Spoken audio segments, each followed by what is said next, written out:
and told them where to put it. So I guess what I'm trying to say is it's not just a reform in how we participate in the budgeting and priority setting. There's no follow-through and accountability to see that that money that you directed actually, in fact, goes to what you directed. And that's my comment. Part of what we did when we were combing through the budget is we found lots of those little various property acquisitions. This is one that I saw a couple times. Yes. And when we emailed Dave and said, what is various property acquisition, he would reply, various property acquisition. Okay, what is various property acquisition? It doesn't have, there is no define, it's a pot of money that he can then use without a council vote. That's kind of it's true, and I'm sure that that's a practice of city governments all over the country. And I can see to some extent there being some validity to that in some circumstances. But we nixed it from our budget. That was one of the things we cut out when we were doing our alternative budget.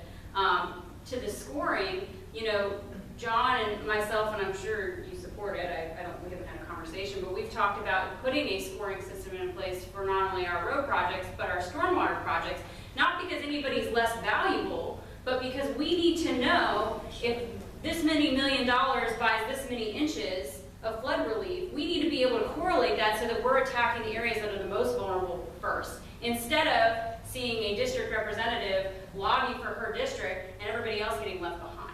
And it's very frustrating to me. And there's some flooding in Kentsville. It's not that bad, but there's a street off Providence Road that is underwater every time it rains.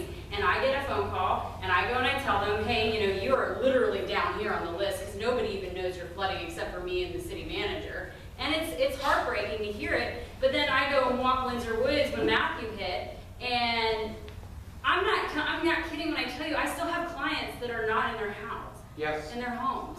I know. I walked with you that day. I'm thrilled that Virginia was able to sell her house because I was worried for you. You know, I mean, that's a known flood area, and I had another client not 2 weeks ago trying to buy a house in Windsor Woods, and the deal fell through, and then they got another buyer, and that deal fell through, and we have to seriously address it. I mean, I'm going to let Bobby's running for something, so I'm going to let him. No, but let me put it this way, to answer your question, I want to take it not only to capital, but I want to take it to operating budget. I was talking to Mark before. You know, the way we do budgets is, oh my God, and you know, I taught budgeting in region for a number of years as part of public administration, and the way we do budgeting is a perfect example of how not to do it. It's baseline budget based on historical. Okay, well, we spent $2 million in the department this year, but we're only raising it 2%. And I had a conversation with our Patty Phillips and Taylor Adams yesterday about going to a modified, what they call balanced scorecard approach of budgeting. And what that does is every department, whether it be police, even the essential services that need the money, you rank order all the activities that are done within that particular department. And what you do is then you find out what are the high priorities that that demand funding versus some of the lesser ones. And this also finds redundancies between departments, okay? Think about it, you know, in the city of Virginia Beach, between us and schools, we got 2 human resources departments, we got 2 IT departments, we got 2 building maintenance departments, we got 2 water repair departments and everything. You know, can't we think outside the box and try to consolidate some services? But the point is, though, even in the police department, you may be able to eliminate the bottom 5 activities and dedicate that money into top priorities, or it could be dispersed to areas where we've got to go. And then even on the the accountability on the capital improvement projects. And the point is, though, you know, a lot of times when we vote on these things and then they are forgotten and then everything is in operation, and there's a lot of things that are done on what they call administrative directive. A lot of the how shall I put it, housing inadequacies that are in front of the Cavalier Hotel were done by administrative directive. Okay, you know, I have a dare to anybody to get a fire truck in that little complex. You can't get a car. You can't get a Ford F-150 And I wish I could say I'm exaggerating. No, he's not. People are deciding whether or not they're gonna buy those houses based on the cars they already own. Build that house in another neighborhood so you can get it done. Yeah, no, I mean, it's absolutely true, and if we don't have some kind of a ranking system, Yeah. it's not fair for me as a district representative to try to lobby over somebody else's need when all of our needs need to be considered, and it needs to be something that isn't biased. It needs to be not based off emotion. It can't be based off of, you know, oh, well, I know somebody. It needs to be based off of what accomplishes the most. We have a debt crisis. We're spending more than we are bringing in, and we are funding our city on debt.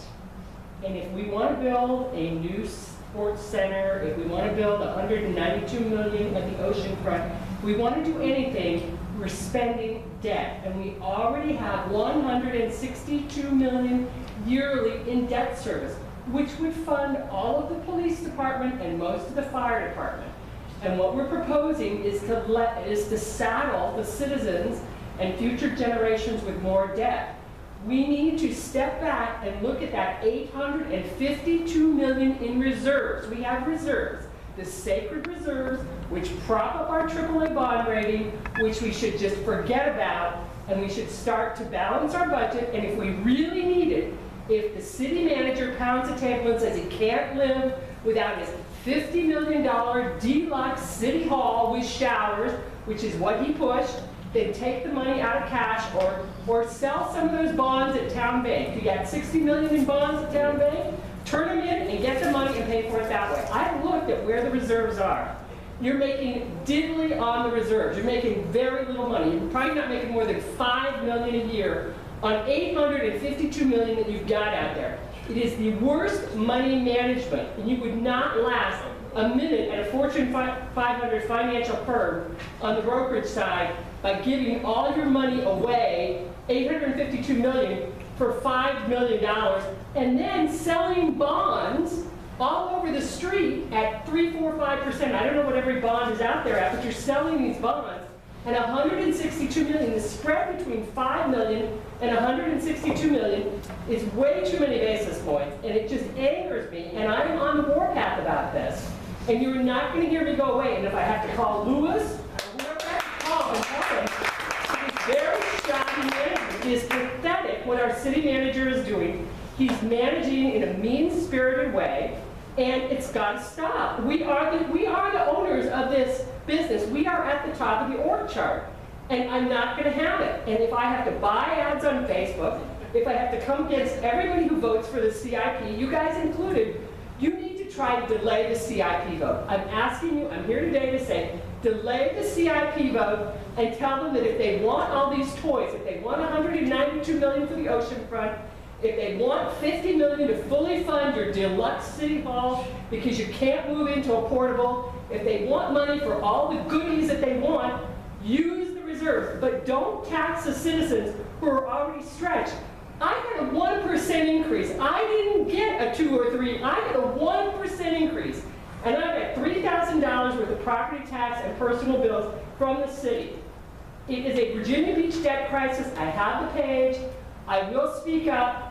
I'm getting close to retirement, and this is going to be a full-time bandwagon come August. So you guys better prepare, because you haven't seen much yet. I promise you a seat at the table. Front row. I'm here. I'm here, and I have other places I could be Saturday morning, Bobby. You know that. You know that, Jessica. And I appreciate everything you're doing, and you're making the small steps. But if I have to call Rosemary Wilson, if I have to go see Shannon, whoever I have to go and yell at, I will yell because they're not listening. And if they're not reading my posts on Facebook and on Messenger, Mr. Wood won't even allow posts. If they want to block me, that's fine. But other people are hearing me. Other people don't want taxes. And you need to get to the 10,000 foot level and realize, number one, live within the $2 billion budget. Please, just do that. Just tell your city manager, if he wants to get paid his market rate of $263,000 a year, he has to live within his budget. I have to live within mine. I can't go rob a bank. I can't raise somebody's taxes because I want more money. I have to live within my budget. He should live within $2.1 million. And if he wants all these extra goodies, take it out of the reserves and point to him when the reserves go down and say, You wanted a new city hall. You couldn't be bothered to move people around. You were going to put public works in the old building and use their slush fund to rehab it. I've heard all this. I've been listening. For 2 years I've been listening to this BS. And you know that I know what I'm talking about. Nobody's questioning my numbers except misinformation who didn't like that I wrote the numbers on one piece of paper. Oh well, we're still 147 million more down on the pension funding. You're using that as your IOU. I mean, this is not rocket science, guys. Anybody understands it if I explain it to them. And I'm sorry to come and dominate your meeting, but something's got to happen. And you tell me who I need to call today, because I will get on the phone and I will call Lewis, I will call Ms. Kane, I will call Mr. Wood. They don't want to hear from me. They don't want to hear from any of us. They don't want to hear from any of us. But people are listening. The pages are getting hits. They're getting likes. More people know what's going on. And it's shoddy management by the city manager. It's mean-spirited. He's pathetic. And I will say that to his face on Tuesday night in my whopping 3 minutes. Robert, you don't learn how to express yourself. I don't think so because I got a degree in I communication. know. But I'll tell you what, this is the type of passion that we need to bring forward. And whether we like it, whether they like it or not, there's going to be changes in November. Yeah, I'll be right with you, Rick. You know, because once again, the Centerville seat is going to be up because I have to resign when I file next week. Okay, so either this is my last budget or the beginning of you know, hopefully some good stuff. I made my announcement on May 1st on Tony McCready's radio show. Okay, Tony and I are jarheads from New Jersey. We're in the Marine Corps at the same time. And it was the 50th year of me going to Paris Island. Okay, so, you know, trust me, I know what adversity is about. A point that I'm trying to make is that I want to be the champion of everybody that lives west of Atlantic Avenue. You know, we got to remember that people live in Kentsville, they live in Bayside, they live other places that really have the needs and, you know, that type of thing. And I'm going to harp on the fact that I have been in hundreds and not thousands of homes as a home care physical therapist. I see what goes on. And one of the reasons I really, you know, had to go for this budget with the no, why I really lobbied for no taxes and fees. And I'm going to say this, you'll hear it again, you know, often. I see people having to make a choice between paying their water bill and buying medicine. Yes. I see it, okay? So the point is, though, we're going to have to make some changes and everything right now. But the challenge, and this is why I want to bring people to the table early on in the process. You know, there are certain projects that we may need because, you know something, we have to create wealth. We got to create new revenue streams in this city. We got to welcome business to come in here. And right now, one of my process improvement team, you know, we did a study on the barriers to small business startup and expansion, and you know what we found out? We have met the enemy, and it's us. Okay, Yes. Brad is on my process improvement team. We did a full-blown study, but somehow we got to, you know, do some stuff, and you know, we may have to spend some money. But the point is, we have to at least have conversations about why we're doing it. And going forward, I give you my word, that's going to happen. Delay the CIP vote. Give us a month. If we fail to adopt a budget, Can't you just adopt the budget without the CIP? if we fail to adopt the budget, the city manager gets to make the decision. Well, Yeah. Walk away from the last year deal. you guys voted CIP and operating separate. Well, And it'll you still, do that, right? we can vote on it separate, but if we don't authorize the debt, the city manager Makes the ultimate gets to decision. make the decision. And And what the city manager would do unilaterally is a hell of a lot worse than what we got right here. Fire them.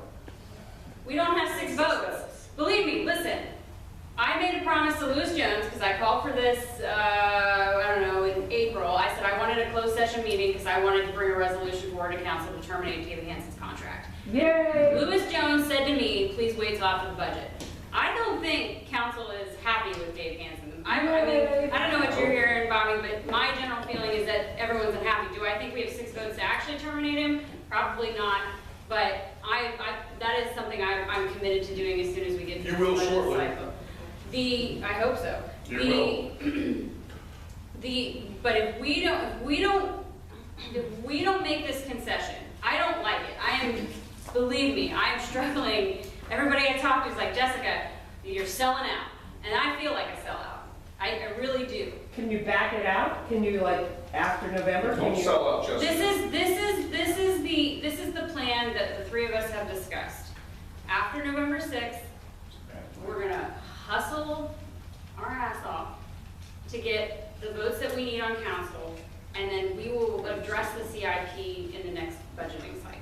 And we can do that. If we get 2 more people, really. I mean, you get Bobby, we get Centerville, I mean, and you have me and John, And you keep John Moss. and you Oh, keep yeah. John Moss. In a race, or for any- open though, right? Highest 2 vote getters and at large win, so that's not a foregone No, conclusion. he took second place twice. I'm just saying. No, we gotta keep John. No, John, That's no doubt. John also, the other Better guy, keep John. raised a bucket of money and John won without money. He won a message. But the nice thing is, that Ben's out. Ben's out of that. Yay! He is now running for mayor. He's not out yet, though. Well, no, but he's made a formal mayoral announcement. I mean, There's no formal mayoral announcement been made yet. I was just there yesterday. Nobody has oh, announced. you're talking about nobody's filed, You yeah. can't, that's not. No, we weren't allowed to Right. until recently. But he made a public announcement that he was running for mayor. Truthfully, the chances of Bobby winning are very high. I mean, from taking my council hat off and going from just an election probability, I mean, Linwood and Ben are gonna eat each other alive. And thank God. I mean, Ben dropping out and going to the mayoral race is a big win, Amen. But I want to give you assurances that a lot of times, we get, I don't like being backed into a corner. And the point is that at least with now, the CIP is definitely not, is flawed as we brought forward, but there's a lot of stuff in there that we need. There's 50 million for, stormwater. Is it enough? But 50 million is a start. Can you do it without debt? I'm sorry to interrupt. You have to do PFRB Let me put bonds? it this way, this cycle, is going to be rough to vote against the CIP. I promise you next year will be different if things come to pass. I give you my word. Both John and I and Bobby think, I mean, I don't want to speak for you, Bobby, you're here, but the sportsplex needs to be funded No, it doesn't. cash. Absolutely Cash. not. I'm saying if it's gonna be funded, I'm not saying, Take the 40 million, put it in the stormwater. That's sportsplex will do nothing for the ocean front. The same as I said 17 years ago about the convention center. It's cost us 50 million a year now. Even Richard Maddox, who I ran against, the same thing. RK was right. You're not listening to the right people. You're not looking at stats and numbers. Rick, this thing was publicly vetted, overwhelming support. I'm sorry. Do you know room numbers are continuing to decline at the ocean front? Been declining for 15 years. Do you know that? What are we going to do about it, Rick? Well, We we've gotta got- do we've got something. Tom Okay, but and listen, Jim. you and I'll have an Tom, go ahead. open. your question Uh, or comment. Two things. One, you've got to be careful of the strategy of going and getting people to run to divide your vote, number one. Number two, how much is it going to cost you to become the mayor? Well, Tom, let me put it this way. I have absolutely no control who I run against, okay? And whether there's 2 people or 10 people, that's out of my control, and that's not a strategy my team is using. I intend to run It's not my your own- strategy. No, We're no. talking about what will be used against you. Oh, Is to no, I vote. know what's going to come. They're going to try to paint me as a right-wing extremist and all this other stuff, but if you look at my voting record, it's been pretty balanced. I vote based on principle, not on, any type of thing. But that being said, I'm going to run on my message, I'm going to run on my accomplishments about a number of things that I have been able to do. And, some of the improvements I made. I was the one that decided to, let's put the internal auditor under council away from the city manager. And I think we could all agree that was a pretty good idea. Brilliant. I was the one that said, let's just have 2 formal sessions, instead of having formal sessions every week, and let's have more workshops for discussion, okay? So these are, I've done some stuff. The process improvement task force is, showing some good, thing about improving everywhere from planning to permits to small business and We were coming up with a revised VBTA process that's going to be a lot leaner and cleaner, so I got a record to run. How much? How much is it gonna cost? I think I can take this on 150 to 200